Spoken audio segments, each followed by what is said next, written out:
হরে কৃষ্ণ। জয় শিল প্রভুপাদ, জয় গুরুদেব মহারাজ, অনন্ত কোটি বৈষ্ণববৃন্দ কি জয়। তো আশা করছি সবাই আপনারা ভালো আছেন। আমি আপনাদের আশীর্বাদ এবং ভগবানের আশীর্বাদে আছি। প্রতিদিনই না আজও আমরা শ্রীমদ ভগবদ্গীতা থেকে একটা শ্লোক অধ্যয়ন করবো ধারাবাহিকভাবে। আজ হচ্ছে 46 নম্বর শ্লোকটা। তো চলুন আমরা সবাই একসাথে অধ্যয়ন। যাবানর্থ উদপান সর্বত সংপ্রতদক তাবান সর্বেষু বেদেষু ব্রাহ্মণ্যস্য বিজায়ত।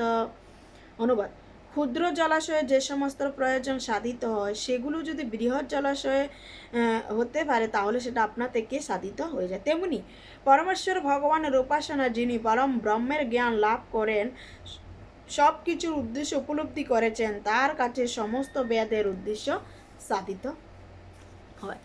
তো ভগবান এখানে বলেছেন যে একজন ক্ষুদ্র জলাশয়ে যে সমস্ত জিনিস থাকে সেটা যদি একটা বৃহৎ জলাশয়ে থাকে তাহলে সেটা আপনা থেকেই সমস্ত কিছু পরিপূর্ণতা হয়ে যায়। ঠিক সেমভাবে পরম ব্রহ্ম অর্থাৎ ভগবানের কথা বলা হয়েছে। ভগবানের জ্ঞান যিনি লাভ করতে পেরেছেন তিনি আপনা থেকে সমস্ত বেদের জ্ঞান লাভ করতে পেরেছেন।